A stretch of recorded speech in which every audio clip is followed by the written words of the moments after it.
Fabry screens, so we're having conversation about the Black Stars. And now it was such a good win. Very, very good win. It was important to say Yebeshe.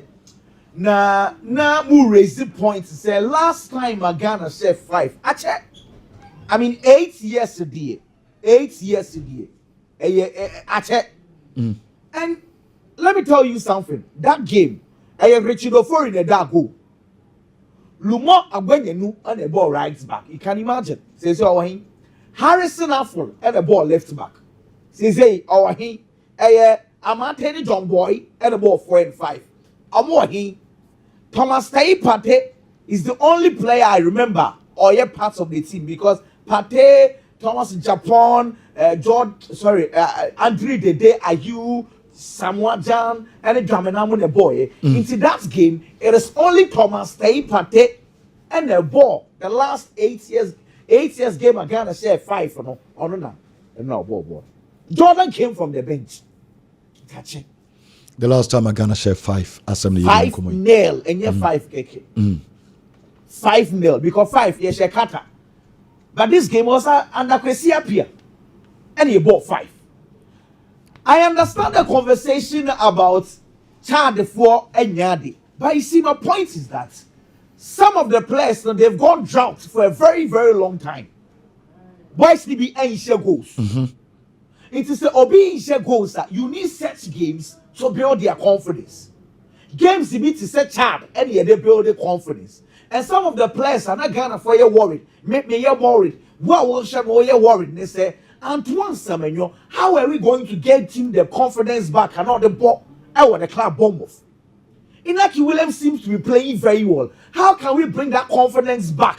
Not Inaki Abebo ball now as I said about because, for instance, Antoine Semenyo, he had gone 18 games without a goal. You can imagine. Striker. Oh, Black Stars. In general, now 18 matches. In general, in 19 game, Odinya Sago. Exactly. 18 matches in a dorsal. The last was 2023 match. Say Obi Cratch is a good to crack 11. Could you swap 11 matches? They say it's no go and run any break a go be so that man of confidence number. I agree. For instance, on that play bit to say Inaki know about 20 games. So I shall one go for Black Stars. It was for yes, Chad are not doing well. But the game was very, very important to bring the confidence back. Point number 2, the second, we needed goals. And none of me would didn't say, a bedroom Swobi, the conversation will be said, don't was saying a washe. Because points in the city is simple boss, we'll get to a stage, the conversation will be okay, Ghana, Monday Madagascar, Monday Central African Republic, I want the same points. Goals in the saying that will get the qualification. If I get the league table now you run for game because we need to understand where we are heading towards. Nyamia Dumwa, Mali 4, Ebekot Central African Republic, and Omaka Kobo. Preferably Morocco that game because on the boss game the first and Sunday Abe game. You see, qualification. You need to be extremely intelligent in your calculations. Mali, Ebe cleared the end off. Before I ever boy a game against Madagascar.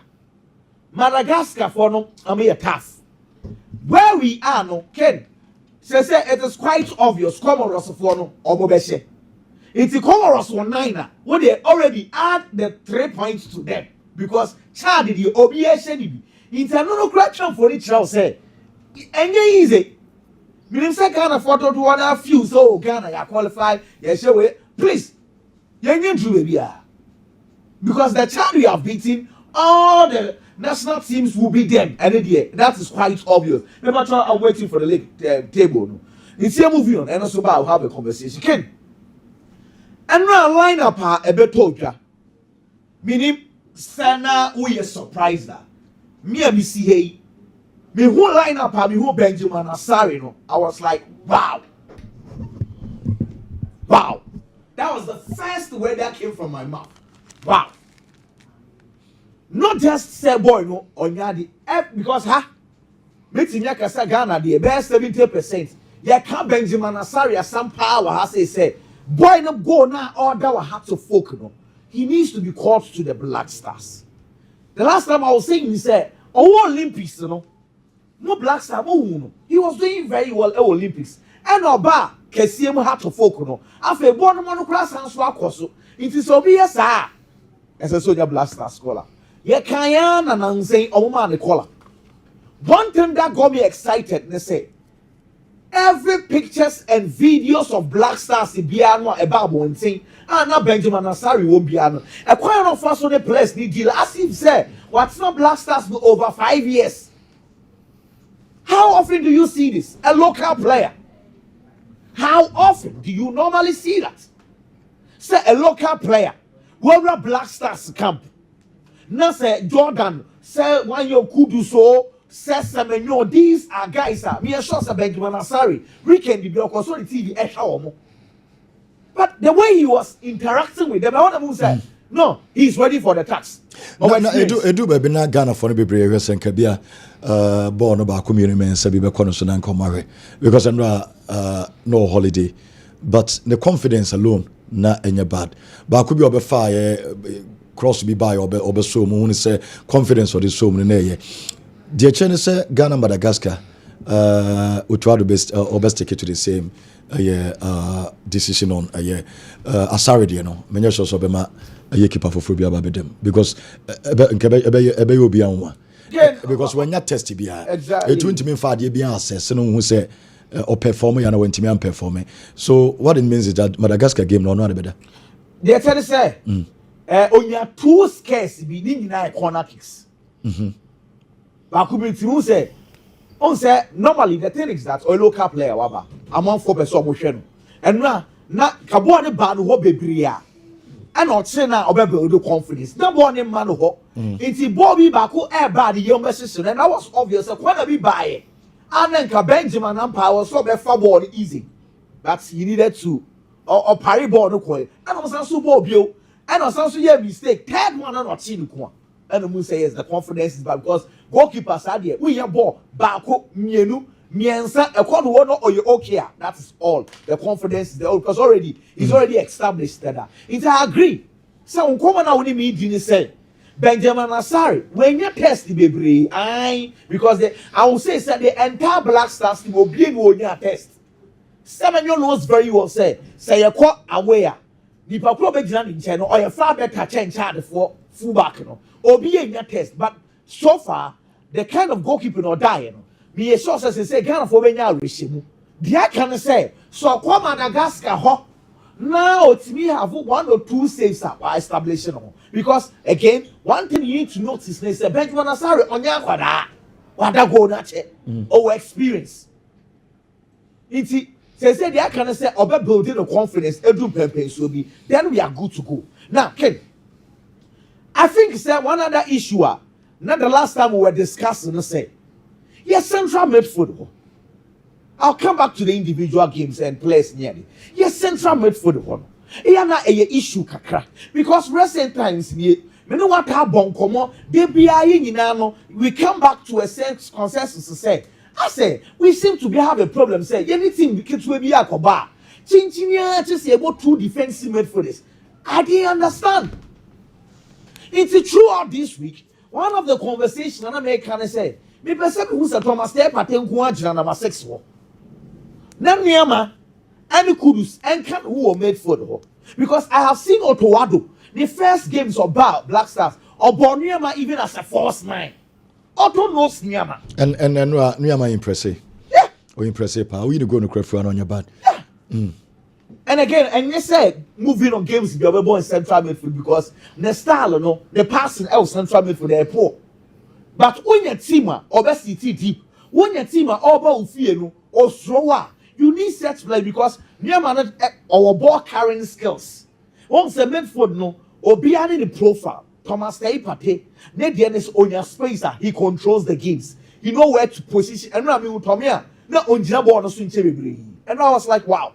Say, but Enra only play and Ojan Bosuche because Enra me sure say Adeba kwa we try the players in the casa because Enra ne contempa will be ajaba na releasing in term na omu nyina ball no so bebre and na game no so ye fast kakra compared to other games na we say ye ka say Chad ye weak kakra but passing there emfa won so be weak and so be weak so we share Chad game na we say yeje ball na pace kura de pass ball no ekọ engineer ma aye players no obia obinya ball obia no nya space e de so ye because catch say pass no aye slow a time a player and sabeka ball no spaces ni na dey akrusi en na e ma ye ball no call left and right en no am hu left and right ni bi em say Partey jeba no de come number 2 or jeba no de call left side or no de ama aye left back no and no most of the passes ni nyina no na forward passes. And I'll give you one example to buttress your point.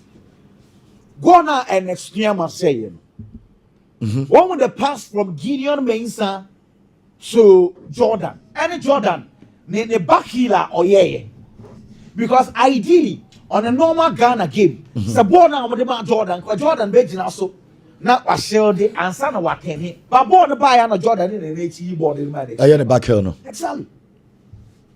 Simple pass. If you delay 2 seconds, the opponents will close down. And now we're having this conversation. Players, you know, it is good that they say, you know, once they start moving the ball faster, because that pass now Jordan, you know, if Jordan had delayed, if he had controlled, or control, I can say, but quickly, now Ojibo no Edibanichi, and yes, yes, it is hard, but at least the ideas no crowd and the ball, I think say that is alone enough. Now coming to the individual players, one another observation I had, Ken. When we say Jordan Peso taking responsibility be. And right, it's you the free bench. Crown on the boys not to bench in the air casano. Mean tell who Jordan sir. So don't kasa. But now say most Jordan a interview or joy. Most say no. Nessa men pem want some cement attitude now. He's realizing say he's the captain. As I said, or stepping forward. I saw him interacting with the boys that were benching. Now say game no. He was just directing the boys. He was talking to them constantly. Constant free kick be better. Now Trump say Munya say no I catch him say Munya we be ball. But you say I see coaching on the pitch.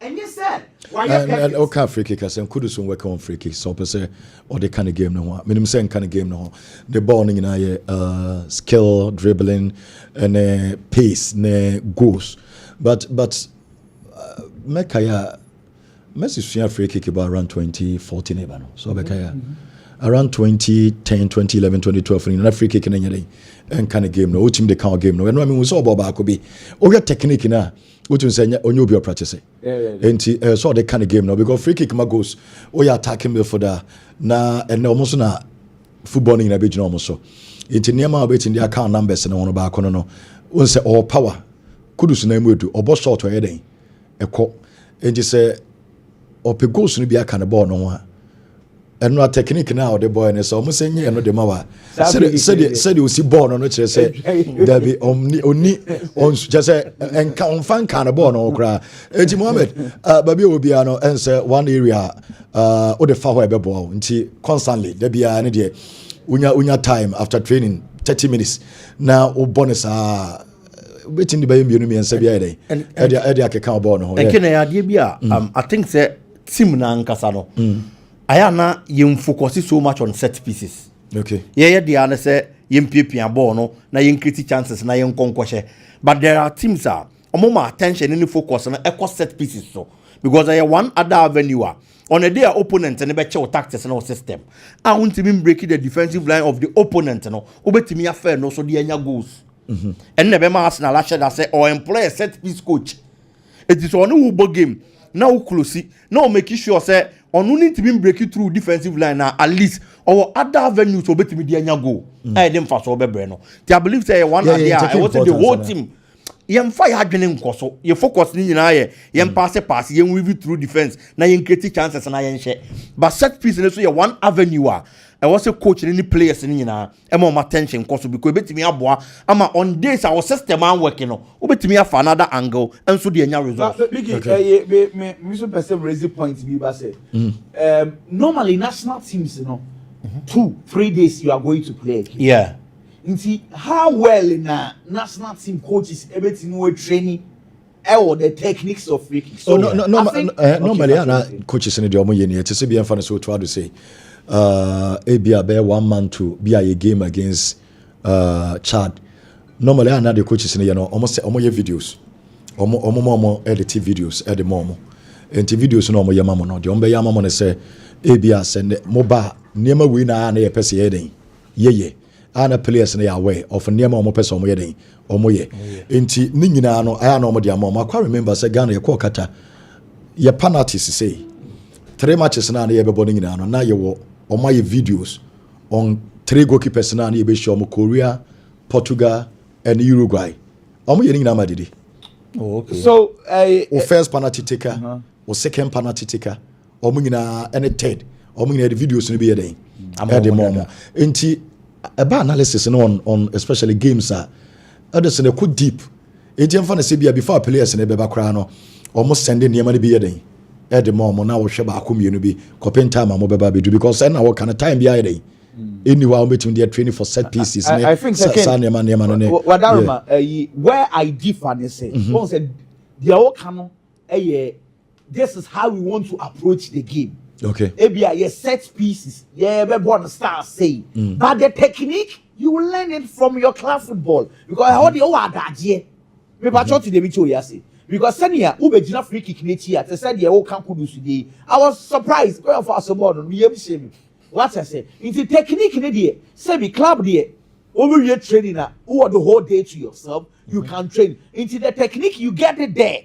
It's over how the coach who says, okay, you're in your corner, and I in your free kick, our writer, a Jordan, a bebo. Then me a bad defenders, no. I was someone you now say, into I don't know how we are going to execute it. But the technique in the a Wangazanga's a whole player. No. That is what I'm saying. He said, yes, I agree with Biggie 100%. Muhammad Salisu go there and buy. Say set pieces. Yeah. Exactly. Salisu is one guy of 4 balls surpa. Alexander Jiku F4 balls surpa. We have one of Samuel Born the first round of in Akiniti Eka. So we have players that with Eka. And one of those things, and say we are coach. You realize, okay, say your players are born if you are or we are good at it. Jiko, Samuel, Inaki Williams, Muhammad Salus, these are boys are born in the real woman. How are we going to help Black Stars get goals? Because any game Biana over creating chances. It's a set pieces bar. No one shall squad meaning name say why any set pieces bopper, why any name word or bar or what the technique. I don't know some bar will be a 1 day training. Jordan and a bebo, maybe a kudus nebebo. This is how we are going to do it. Yet central defenders, more attacking say. Now, so you training there. All your blasters are decision here say born or writer. Our lefter, Jordan, our righter, Kudus. In terms of a free kick, you know, make one semi and corner case, you know, not Jordan are taking charge. So what we're so far, your national team now, they were proving across free kicks, you know, obey me a boy, Jordan, the side, because we kai Ghana, South Korea. Yeah, okay, free kick in Obama Kudus Shana recently against Angola. Enough, but at least Bakum Unibi. One area, you will good players or more that technique, at least you will 2 almost that technique. But in terms of yen shooting, Kudus issue 2 better chain all of our players. Dimitri, what you say in terms of say boss shot number ball in play as an American. So on no mum say or this set piece in the day, or they can ball no, or this art technique, you know, at the ball because our power no ho. Internal so obelene ubisua technique ni kakra at the account when your technique ni we are or power with that technique no bit me and your goals no be because you say one area you weak as a country and of course you be Nigeria, you bet me kushia Morocco, you bet me kushia Egypt, you bet most of the big countries, you know, open play go adding. Someone said 2 top countries is here, open play go adding. It is set pieces in there. So I see a free kicks and a corner kicks with that big guys now you warm war.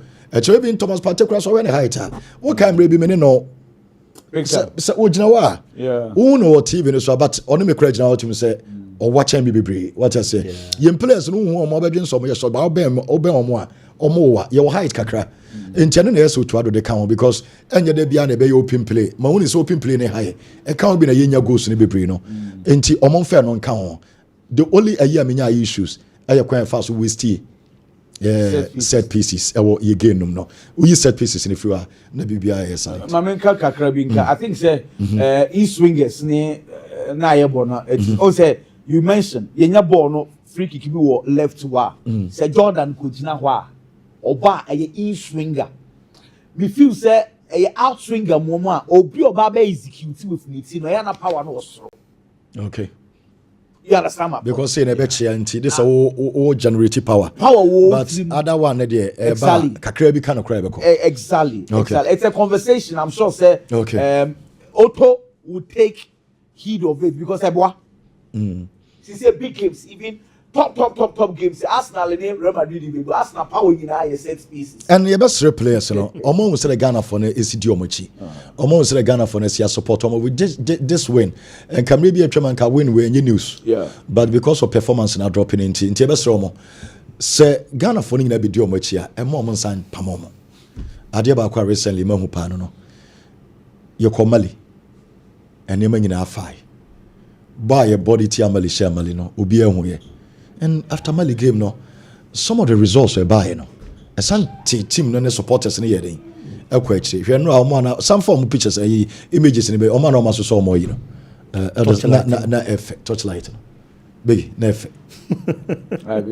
It was very beautiful. What I say so, what the Twaso Madagascar, Nefi, a Yineba, what I say, but O court now sound called Okoye, Kokwasa, and Yamatija. Na nipa ni nyina asia back and odi omochia and odi omochia e bi na president kokacho na no kenana last na meka say ye players ni njintum say football dey normally anka utim ni a odi ache na wo support and found hu ni dey besi but yen part of the world said ye support ball ni different abrofo team abrochira no matter what is going to happen supporter ni bufu a open the paper and as a placard no atro dey won akoma so no ko stadium no akọ pejade a kire camera but yenye de ne de ni bufu a onfa ni sika mfa kampo no obetua gate fee abehew omma no aka se wonya no stadium obepeja placard da bi placard no onko pebia onima de kro onfa nye hwe enti yenye tudi agro na chi abra success na iba eti players no omo benya supporters de bia omo be drag supporters ne honor ye mu bi de ye nsem tro for ye ti agro na se but enye obi na ti agro na se te seme enti de on ti ase te seme no so obetu adi wachi wo yen yafamu wo ha de a je se wo hye ema no enti me support de wo kan se players ni hu the kind of support e ba ye no na omo mfa sa support we no e motivate omo na de bia omo make sure omo better omo best no makwa and the last time the Nigeria the example no they went so low to the extent say omo be free gate and nipa ma free gate o nipa ma supporters bofu but omo chance yes omo hwehwe no after the AFCON and ebo bi omo be charge bia supporters ne ba e ba be hwe Odoson bremu bi me na and we are say amofa ba e be sia ba be di nkomo kakra enso dia fa because stand ne ba bi wo ha nipa na egu akiri nyina no munya be mu nko nyina no your stand bi wa ya ma nipa anya den ankotena because empayimfo woni say ho no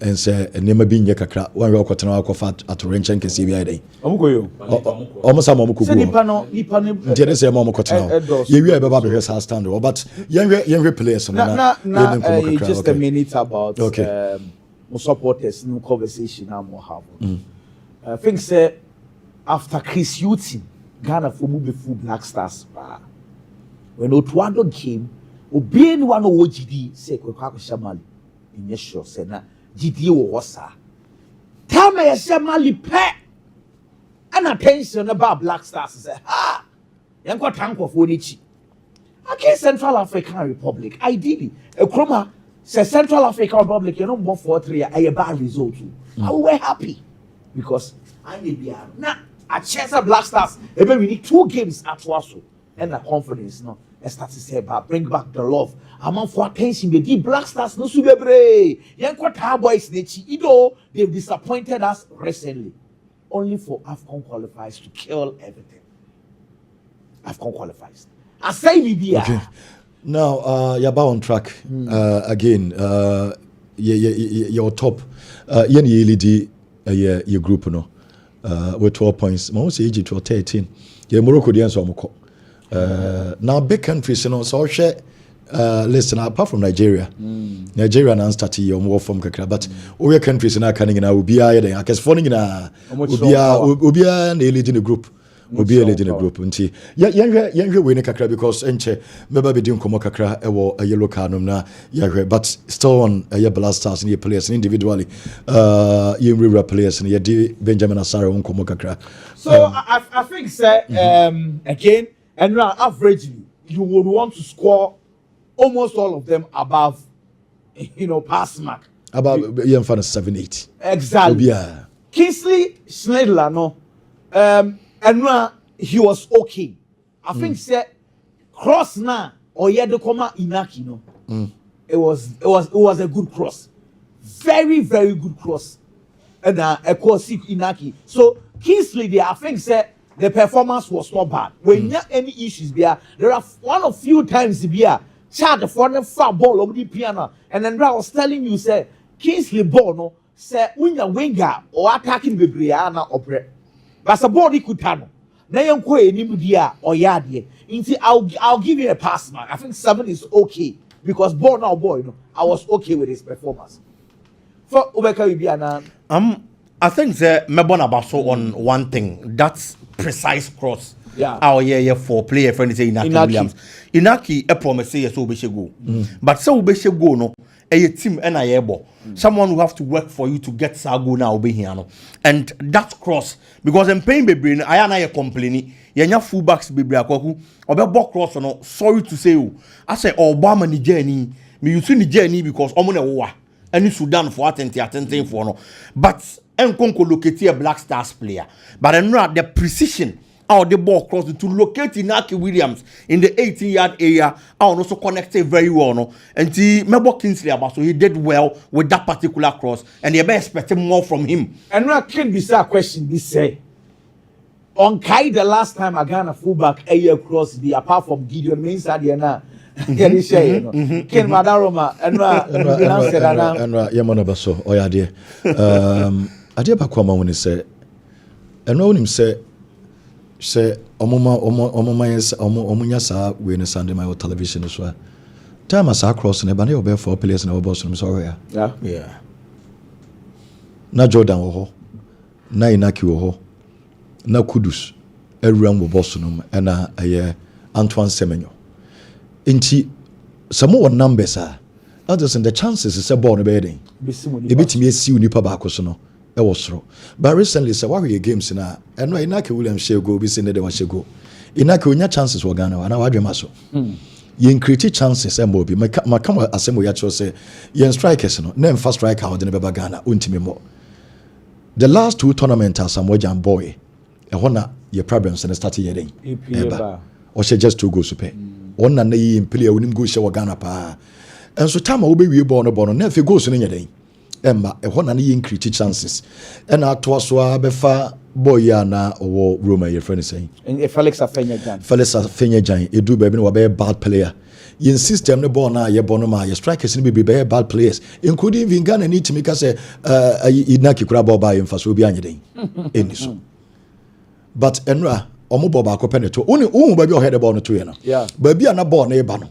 And or sign head the Bobby go keep on the fin over and or sign head the call other side or these are players are we top players Sabon Tom Wenima or Messi Bebre. So I feel like say yet me create enough. Others or more JJ anymore goes to be Bramayo.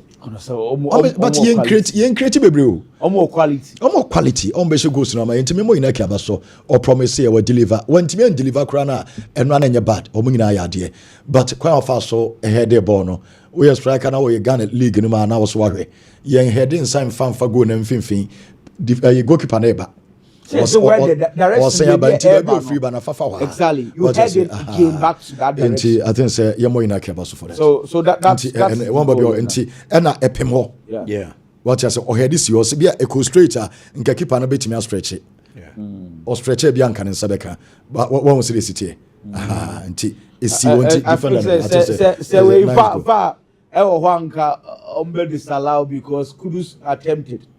Mammy Kudus attempt to say Barcelona defender. There was a defender. No, Kudus was in an offside position. and he made that. Say mo vow how many says here. Oh, it's true. It's true. Wow, we need that clean go. No, listen to me. Maybe Kudus was in an offside position. And American offside position no. Baby ana defender ni Jano Jan. Defender no Kudus say him. Kudus was in an offside. Me defender na me de hwe. Nti se ko otimi kwa kakra. Jina he Let me say. The American won't say. It's been established to say Kudus was in an offside position. Pastor Cross never ba. No apostle am. It's an no Kudus won him. No. Oh no won him. No Kudus won him. That be obe ba. Oh, you are watching this angle. I'm sure you have seen angles here. Mama yes angle way. Angle. Okay, we not wa head here we into angle way. Because say I feel no head here. My head in him na. My head in him. Shall we be a defender ni jina na? If okay. Me shadows na Kudus won him. Say uhwe ni say dia ohun say aso mo boss but say ohwe shadows na omusunsum na da form na dia it looks like say na Kudus won anim chain ye child defender na what is sunsum ye de ne hu we me pa cho hwe enne ahase yi no e sunsum ni okay nko for the player no sunsum no we ono ne de enne da ahase yi no na Kudus sunsum we Kudus de ni na what is sunsum na hwe de asen de ye pepepe Debbie boss enye pe bigi wani wu hwe ne maye what are you moment case na ya say five we say between quick but I think it's good. Just like what you were saying, say you cross the ball the bar. It is important as a Ghana Premier League plays now motion.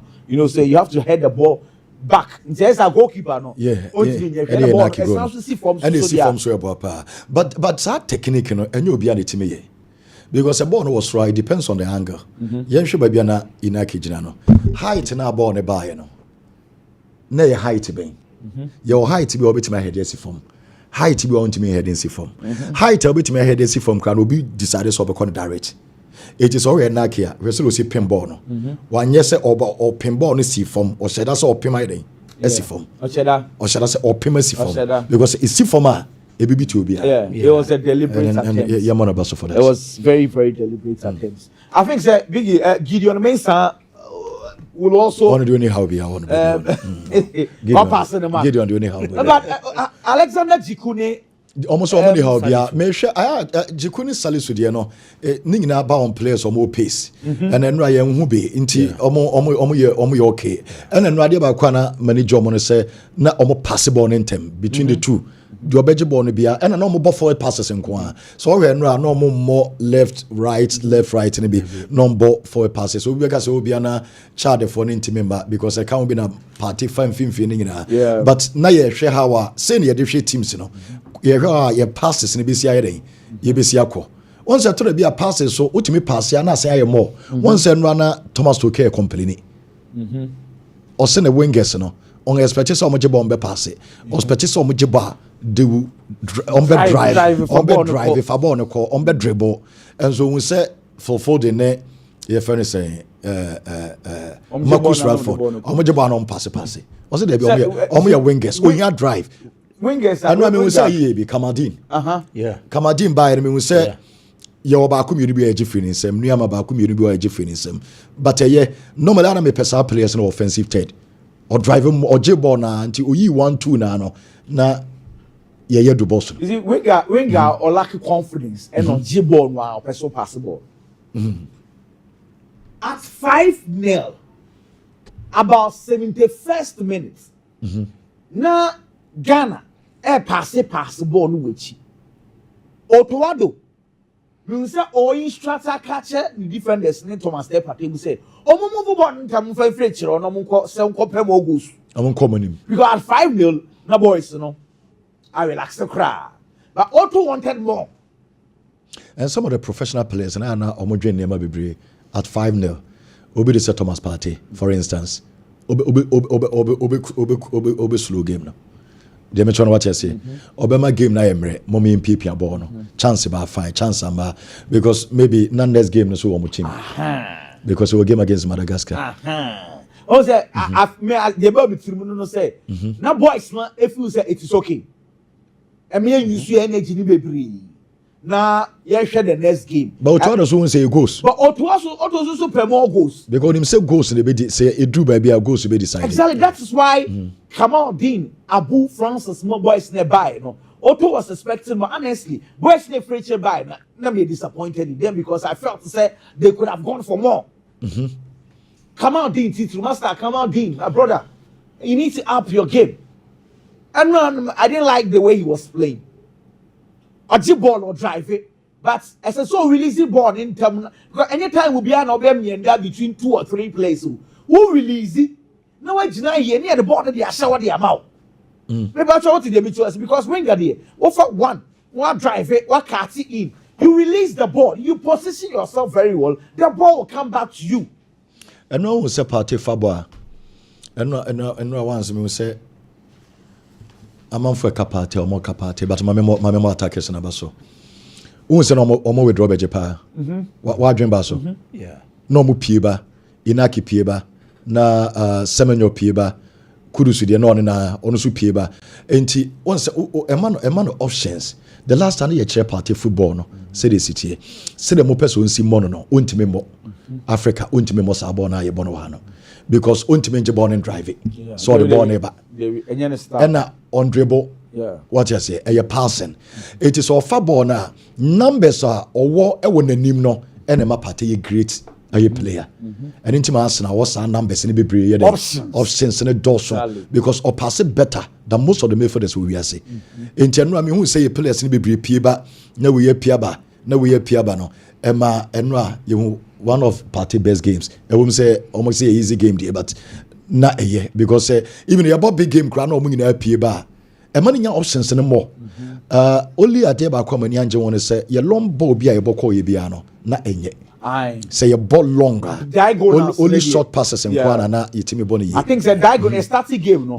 Near per se you should diagonal sleepy. Tijikufa no ato at the master. No most Muhammad Salih so far. Now also swat to at the Inaki. That was the diagonal. But I agree. Na enko. It was only the short passes. No. Not a flow. I think it is one of those things. If Otto picks up the video and starts analyzing, quickly you get to know say diagonals not a very poor, of which we need to improve. I know say that once I on said Thomas Partey as we get passes no controlly, then we catch it child for no surprise by getting the ball to the wingers. But I think it's a pass Nankasa na enko. And Adeba Kwame so me realize I was good in whenever they tried those things and it wasn't working, quickly, Otuado Timima Manti and switch it to a different style. It was one thing I think that it worked for the Black Stars. How to adapt to different systems in one particular game. Say we approach Wayne Amedeko. Wayne Amebo is here. But the moment they know them fano, met me as a summon so game name, which is the game management. Namedi and results are making. It is good for Otuado and then the players too. And team bia make us say more ding baby now they are trials and that's all they are so and Chad yesterday was that perfect team. Now Black Stars need here to do all these things. Now you better polish it going forward into especially the Central African Republic game because baby right after this game we are moving on to a Central African Republic and the whole na real deal na nkasa so yede e wokwaku. I think say a polish no. All polish here who mistakes you can make the mistakes or the child game. Yeah. But some mistakes you cannot do it. I think say the midfield composition no. Yeah, to call Madagascar we might have a problem. Partey, Kudus, Nuamah, these three. It depends on work anymore for me because anymore for to me and yeah you manage then I say team start to say yeah for Madagascar for start to say almost dominate central here because all here team be beating me about 4 88 3 no and yeah for say obo Madagascar for bebo ombo 4-4-2 on be high because wingers never can want it about say on betimenya more numbers e wan finfin. And we don't have tacklers too. So you need Sadia until Adia Bakwe to my boy. This anymore for the year Jumatin. Can that will not come? And now, we will say personal walk.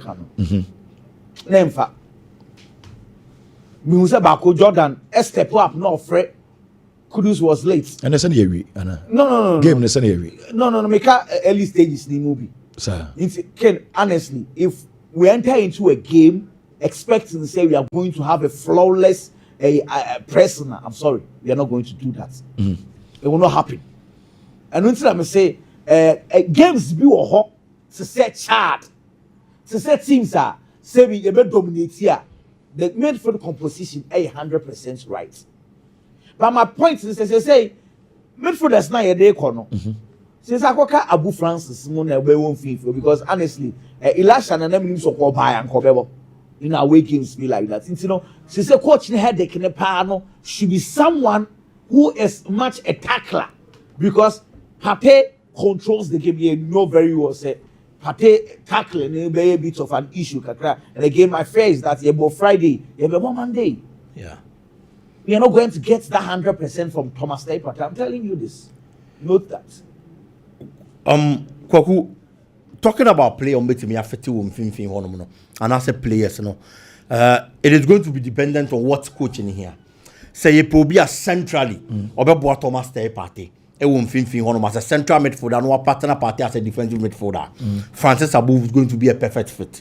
Can this season the performance on a club level? I didn't think what person bonus will be a partner party when fin because football no and say yes so ye dey ba kwa ye tie or Ghana and say obi obe tackle okay what tackle wajebo no dey what next and as I dey no my dream so what tackle wajebo no what next next say obi obe tackle kwa o tackle say normally no so because I dey say ye obi a obetimi tackle obi obetimi tackle a rules you saw you careful on why and how they be pair party you very very key and I've fed Ghana so many times. Partner, you told be a can one same be say we no. I told be a sa partnership no. So why you more on some table on you be ba no omina boss on our nipa na ye na pair on the partner no boss to say. Eti partner je ball na some few meters na player no na pair na ye den. Omugina ho. Nti e ma ne ball na ye den. E ye den. Nti se anya careful na ye say oh ye mpedi obi or tackle me strikers na me hu ni se nkomo nya adwuma kakra nka ho. And South 3 we are Edison coming through. Okay. So big through. South 3 we are and one of the original film and coming through because you better hit your opponent with South 3 no. Partey passes, Nuamah drive, and aye Mohamed Kudus board ultimi kura no. Send creativity. Send more for no. E work hard. E be come on. We don't need some players no mujina defenders anymore. Wajibo na we know who be on the ball near there. Or the ball neko. Those people saying yeah will be a better tackle meaning their arguments, but I think say so obi in my knowledge Eka say you will be a better tackler. Let me create a concept to you. Why is Declan Rice important for Thomas Partey? Why? Because Declan Rice had a sound physicality that can't Tommy game. And again, sir, Declan Rice type on yedi be 18 CCA. Because the woman say what assistant football necessary or drive a power or konim pa and no crab na otimi move with the ball what you say but yeah Rice as an making but omo ye nyo omo ha no between omo ne party space ne kakra bi they mention what you say omo nyo obi ade ball no man obetimi drive with the ball and it make us say now say Nuamah na ba na ball na or ball no ba bi otu adwo ne share because said the Bian Ederson, ye dream say yes, you be hit your opponent. And say wahia of late, your mentality say see ye show opponent na ya dos no do. And now my team na to the Biana inaki mone kudusumina igwechi omo yeden. Omo defend no. Other na yem find a system with players na ekura omo no. Ekura no. See as you bet me hit your opponent when we have the ball. Ye kura ball na. Then ye be mo opponent na yeden. As of more. The Biana ye dream. Opponent na say oh ye team no. Wenti see a koyechi see a defender etimi ball a game and ran kwan yem hunu sa Partey ewo ye area Mohamed Kudus ewo ye area ye left and right ye Semenyo na ye friend saying Inaki omo ye left back and right backs enti ebeje ball no na ye main striker Jordan baby ogina ye center circle you're more counter attacking football. Until you better your game and as you win a game. And just me point in say your body say team be a week. Ya jato musa say yemfa say child a week. Aden na yen hwe your strength. Die betimi ya de aheti teams. Na de bia your mentality ni say ye kope game where ye pedro ye pe because Minister Central ye Madagascar for ye no mo come here come say mo kromo omo so dwen kudu mo ho.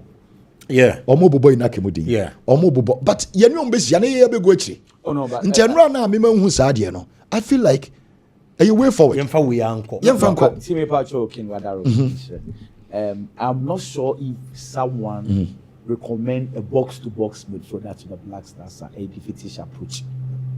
Oh, boss to boss. You're boss to boss. Since Ajima Badu, you're boss to boss. Maybe Kinwadarma. Let me be a question. Since Ajima Badu, you're boss to boss. Saying, one buy. Oh, na say Kofi chile. Yeah, Kofi ni prayer. Mama fa Kofi moment example. Since Kofi. You said then you'll be. So Majid na ne no so. And Majid is so prayer. Okay. My point is that you know very well say every 3-man midfielder no. Now who a controller role in this case Thomas step at a controller. You need someone who is a box to box who bring physicality in the game. It is not just about defeating champions, a balance of a team. It is Obi recommended a box to box midfielder for a controller. Nipa Chrono is rather trying to point to you that this is the balance and you defeat his approach. Your conversation is saying, let me give you one example. If we had Kofi Chire, would you say more an extreme? Yeah, Kofi Chire was there. Maybe Kobeka saying Nuamah. Kofi Chire. It's what you have to say. Exactly. Mention to Musi here because we don't have.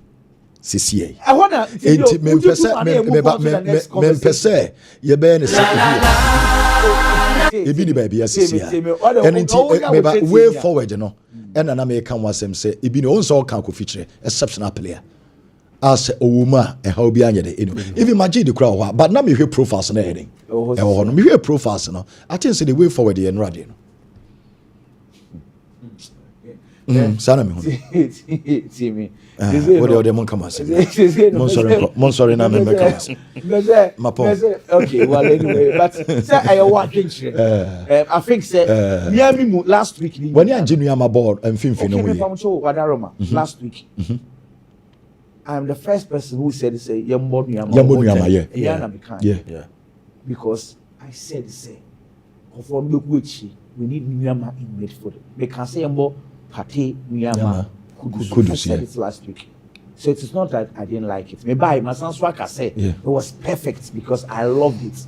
But my point is say, and yet the ideal midfield, we can only use this kind of setup and it seems that will sit back. So now current players, and why now want to say to me?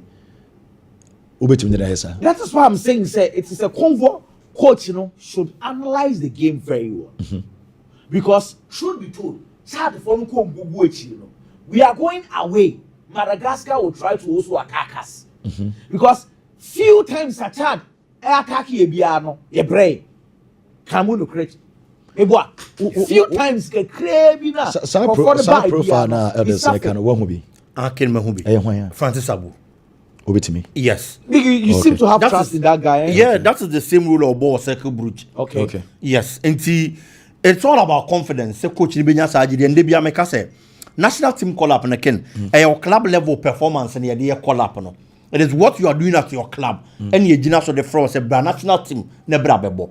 And this season circle bridge or boss Auru now why you consistent in the league. I'm about 27 games or about 26. Okay. So there is that consistency. Ekita 4 assists. But we to obey change on Monday. One obey to me one change based on the annual AC and obey take risks. Say me drop player back with the player for be shame. Madagascar game no. We from radio course no. Yeah, say we don't change a winning team. No cry. But game be also an approach. It's baby I'm na kwaku ya adwene say it's an away game. Okay. It's in as much say yen feel say you Black Stars say you bow fear.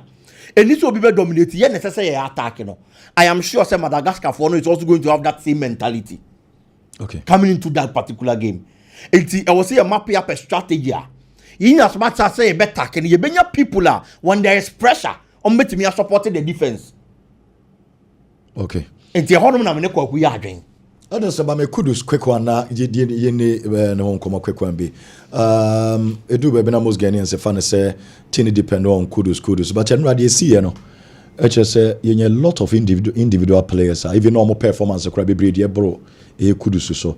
See ye team na ye as a team and individual because Edu be na say kudus mu ye den na team ni nyina ya jegu na just performance ne nkobiem but enra Antoine ye better chain no your friend is saying now on your better chain Jordan Nuamah Partey you more than by 5-6 players and on your better chain kudus I just say ye ni be free kudus so say ubeti make say ye boss team not individuals.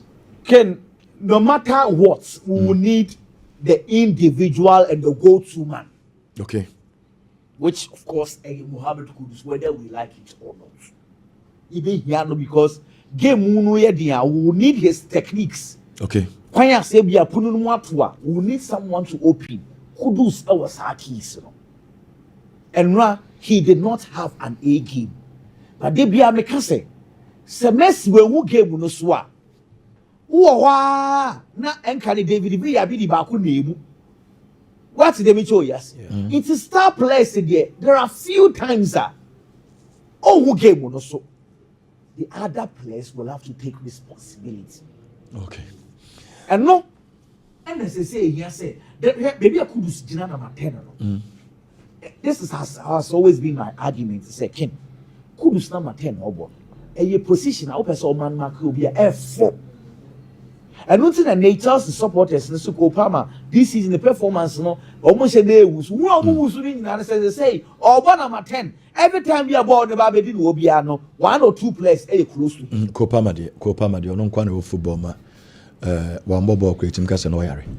The modern more from promoting the share. Me who play o we asia ni crew for the supporters and the team the supporters me who be we asia no even Messi say obobo no we o ka say anko yie kura na no mo de akohye obi say e yakwa we na ne ball no na enye e na amako pama obo free kick say na ye pitch na say obobo na anko ya no yare na no e no no akra ka say ne yare no de be den o de be ball ye onkofo bi ho a o mo de Chelsea de ko Chelsea ni o ko pama de mesreo 2 years ko pama sem de 2 years number 10 to do say na abobo papa check ko pama media makama sem media ko pama ko pama sem de ko pama sem de na mo so wasano kra no na be se far better check ko for na mo so so my point is say Ken games ni bi wo ho a eno na me say omu an ko makudusu njina right for be 30 minutes na me hard because ba ko bia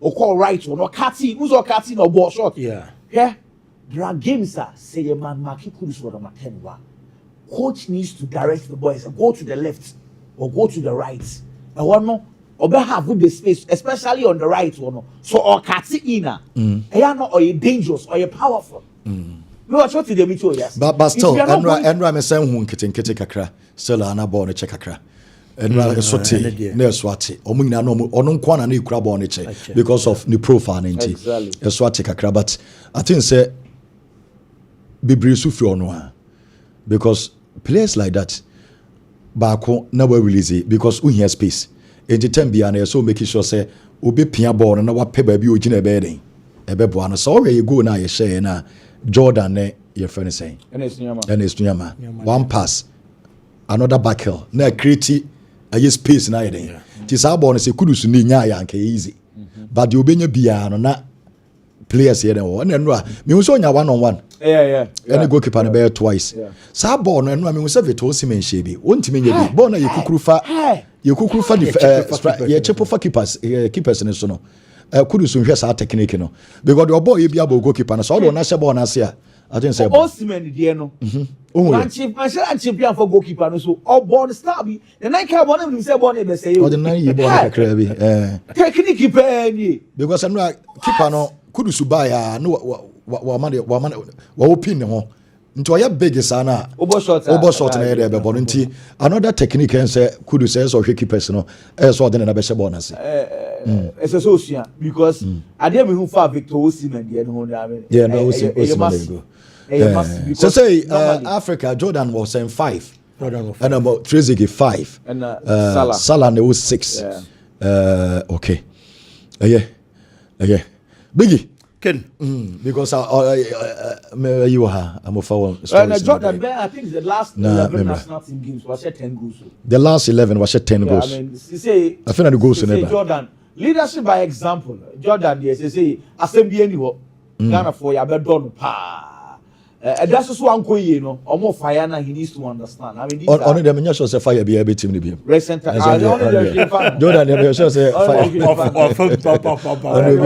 Obi our fire mo. Enti I say congratulate your players and enra. Obi anywhere memano less than 8. Obi anywhere memano less than 8. One say complete performance. Emma who do obi ya enye. This complete performance. Every single Blast Stars player. Ye mo mabasonde. Must suffer. Because my performance of late na enye but enra yenji bibi emfo bia ho momodemo na eswani se mutim de Madagascar kan ho a betimi aka 70% Ghana be World Cup na just say obe around 60 be me agina yi Madagascar and be Chad away na stance na because supporters in team USA your supporters omo team was stance oman ka Mexico Debbie I don't know who come Mexico. Canada Kramunka. Sir. US say Ipadodo na adwin but it's important say if we are Madagascar we have automatic 3 points against Chad.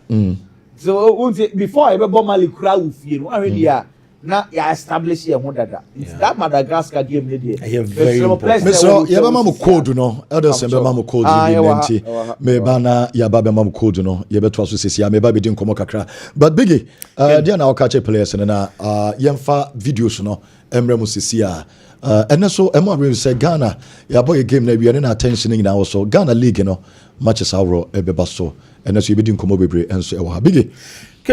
For the Black Stars players there, honestly speaking, I think every player biano enra eputi on a good performance and a gamer.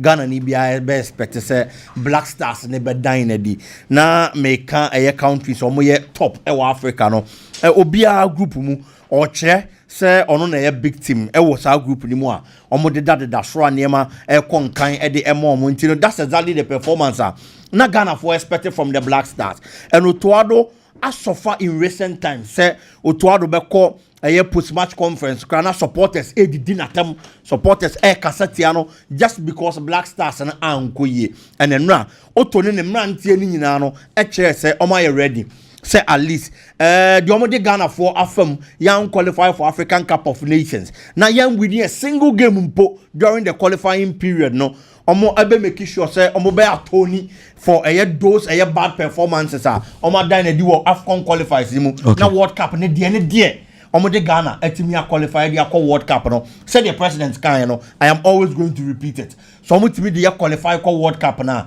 Afcon ne qualifiers de see ye bia Ghana for dia che with no disrespect to the Afcon World Cup ne so chain Afcon no it is a muti ye qualify ko eno obia the Black Stars board it don't make sure somebody be qualify and sa kwan na so na oto ne mrantie no enam so no na ken okay quick one me patcho a bet way nti obema me course no sisia na ye ne nkomo Edelson mame code no na ye ne nkomo sisia Kent me patcho Wadarama na wa check na Yakob bia Wadarama nti eba to screens no so enche me pamcho betway o Madarama na sponsor nti na ye betway course no enso ediamo so first one we here 4 odds simple one first one here 4 odds 195 40 F AC 195 40 F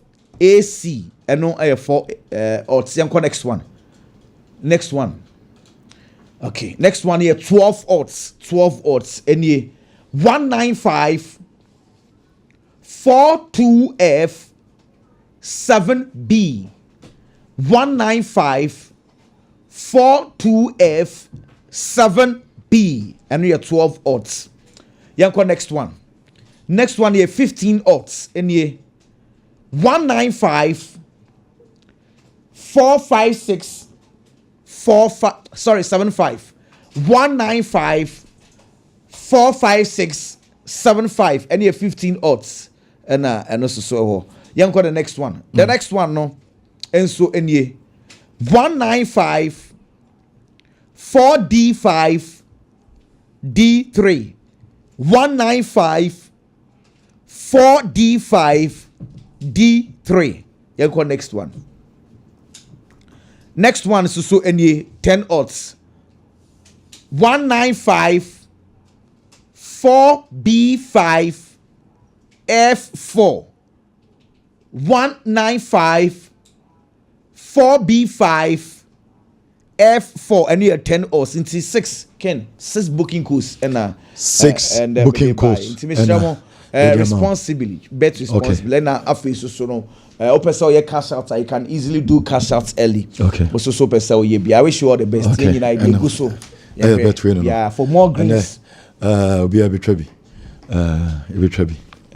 okay Amofa I want to say I'm more power Mama stories be bring ho ma won say videos be bring ho ye ni nkomo kakra ene ma call so akra sports no Ghana Premier League no aye game server so ye ni nkomo but I say na yenwura mu ewo Ghana omo fa players in the black monfa blasters background na mama players na why fa no mama why because ene say eyo mo ana blasters nti famiensa na mama why yenko wo anti no here the ten na busa for na yewura mu ewo eye videos na fi stories awodo a and so etimi eba and of course yewura mu ewo Chad na Chad for no in fact Chad for ya de bia time na Chad for eye warm up nya na Chad for no twetwe pictures yenhwe eye that video no na mo twetwa mfonyi yeah na Chad for no twetwa mfonyi say New Santiago Bernabeu before the game.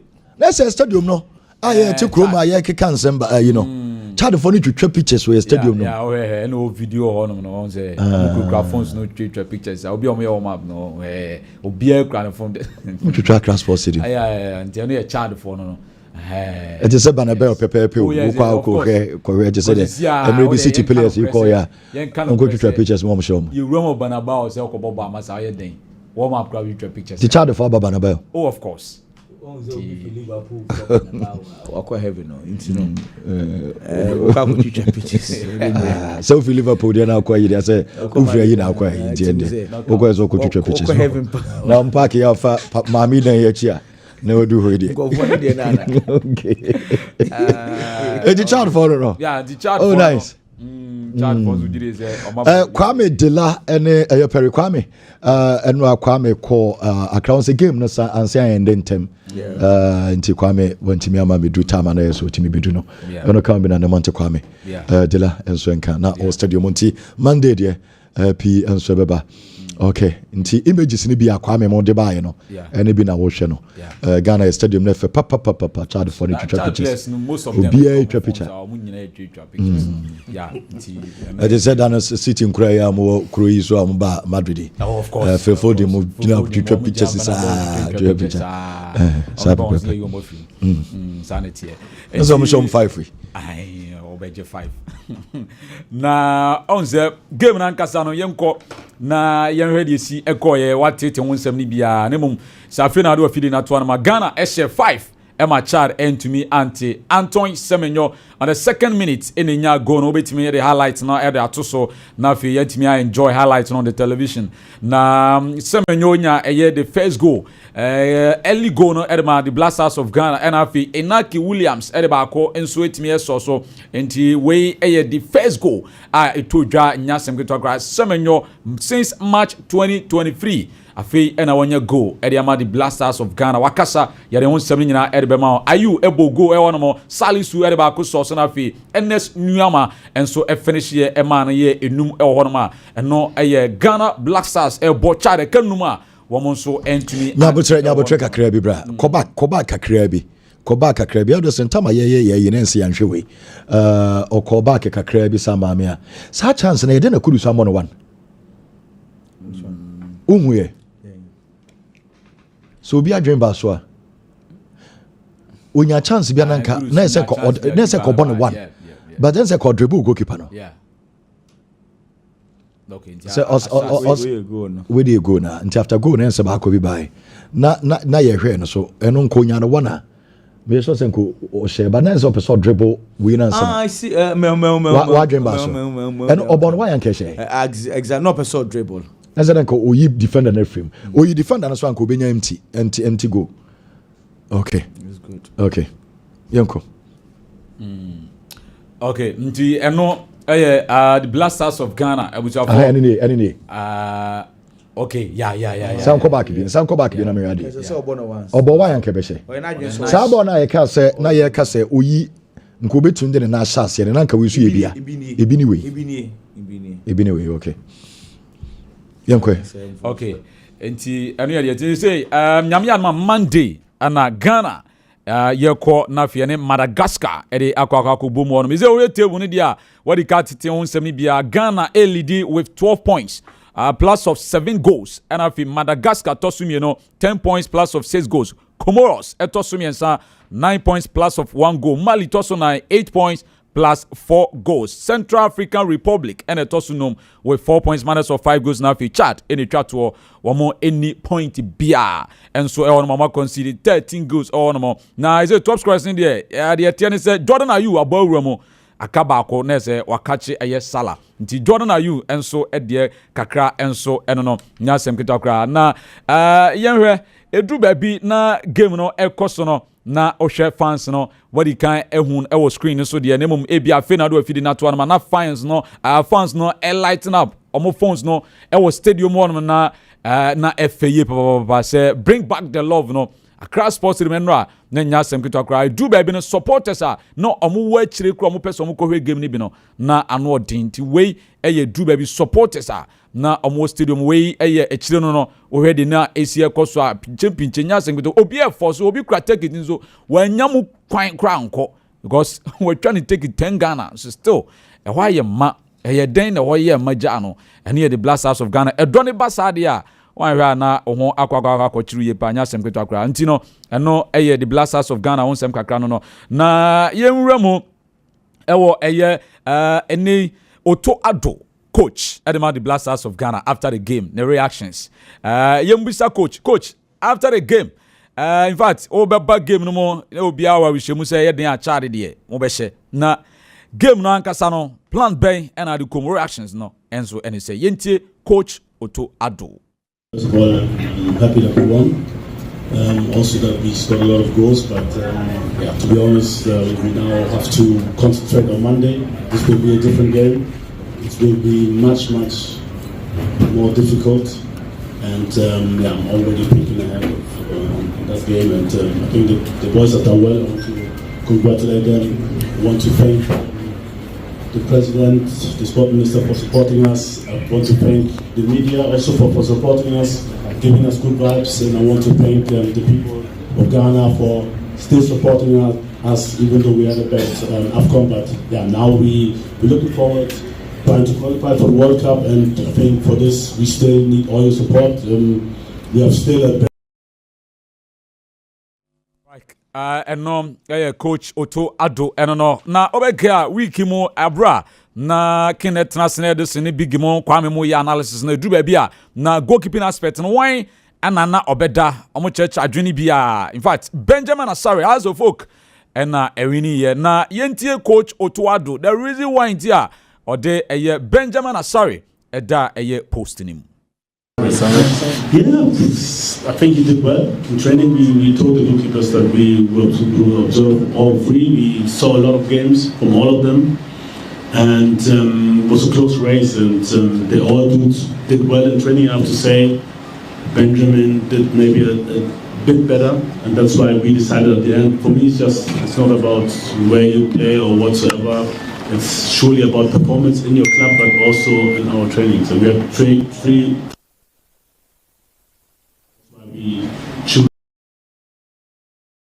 Benjamin Asare. Yeah. And 2 days no be training no. Oh yeah. And who so ya de chain or better chain keepers na ka no. also anya baby o ball and the on fire your club there any training session no it training na or the who say most of the times coaches know say omunya more time with players in there but oba who say sa within 2 days training now be no no the 2 days no the decide on Benjamin Asare of course okay the Otuado aka no Otuado no na Otuado sakasa say eye ani je na ba ono aka se ni agye nemum yen focus on Madagascar game no yen tinsema Otuado enso de atudwa. Happy that we won. Also that we scored a lot of goals, but to be honest, we now have to concentrate on Monday. This will be a different game. This will be much more difficult, and I'm already thinking ahead of that game. And I think that the boys have done well. I want to. Drew baby aya na ye de local goalkeeper ko da post musana na yense supporters ni kevina esa ontimi ntia players na yenwe Benjamin Asare Drew baby na Benjamin Asare a friend defenders na team go am so control am in fact confidence Ben enya ya enra na or the da post na nya sangu nti Benjamin Asare na direct affairs ni defenders no gina team ko direct no nti enra na Benjamin Asare ne confidence level no e was three papa na enya sem kita kra nti de mi hu na oyeden so on say yembie ntumu shout Juku come back to baby na fi in fact they can we show say one we show so catch Juku say come back celebrate direction chama direction you nsano so on maybe o catch us be a lips reading our ya de o be a o kire say senior Mr. Nkofo na ba eno so be na wo hu okay senior what's your Juku come back we come back and maybe say we catch o senior Mr. Nkofo no Mr. eno so be na wo hu me nya le breeder Juku 30 years and 32 into onyin chen into then say so kasi mpanyimfo a omu ye mpanyimfo pa omukọ baabi mi kọ frem bi mo fada ba we dey okwaji bibi kakra Juku nti Juku hwe senior man nim kro no woni baabi a life adu a panyim bi kọ obi a wanyin chen ne bebre ho ne boss okwa na wa frɛ no fada eno ho pa anti ana mekan mo so say come back anya sa ana mi bi sa say na okaje say o senior Mr. ene so bede no ho David owetimi aka kra say me wo fase bro echi ogunzo ne dia ato so na abusafo yenko Antoine Semenyo sorry yes Semenyo the progression they hu just a year ago 1 year ago no dying for Olympics yeah a year ago enuru yakura be 9 months in here 9-10 months in here na Olympics goalkeeper after 10 months or that has number 1 abeda Ghana has no crocodile has asambenya has captain player or aba has first season was senior captain asamba beda go aye number 1 the Ghana at the age of 32 when is on a damn bang in nya mo debut pe okay just ne progression ehu sana nya me ye ne niam o de niam obi de be ye ube hia be 7 years 8 years no or de just 9 months per 10 months you wait wa twenya we ye about 24 years in no ho 25 26 we twema kwa kudu 32 afena kwani bia ma kwani bia no so ankotena nchen o omo suso ne nyina danlad bench Asare Felisanai Asare omo nyina kwa no mo tenchen but you know koy na wakwa konya go no mada Otuado say local goalkeepers don't come yet timid do o say training o she training no we who say oh you active we are active pa boys no Benjamin good morning Benjamin we who nanim kura who kakra oh senior man oh say that be senior who say wow that post man who that's so senior man no now ben wo kura na woni ni ehu na so senior man or fa airball kura no chiball no na say wan hwe ya ade me ya say we di we nyi enwie as say ka young kakra at least we betimi say nya say bia say by 35 for crowd na fe na wo nka young kakra nko fa Saudi wo ko sisi ba fi o ba na wa ba be national team goalkeeper na the house for wasem because the chances is say obenya baabi Saudi o baabi akwa jiske bi akwa no ba eba sa so bia na has wa extend am has na kenna say Benjamin as na wa ye baabi ogina no ye dem na sa ba obi amai David, hey, na bɔne and you na baabi aboy me can what say your defenders your ball no to omwechi a baabi aboy at say keep mistakes na on person and I want sana 3 center backs ni na asaso so exactly say we Antina oye adwuma no man why are they quite fast so direct Benjamin Asare say Ghana for be brave bonaba so because of confidence wanya and Otuado o say am found baby a obo training session no enu hu no catch and say on never the go no and again we a goalkeeper but you sure time once maybe sir Benjamin say first day no because me sure say na obey sure say all kono tell goalkeeper and I'm 2 professional goalkeepers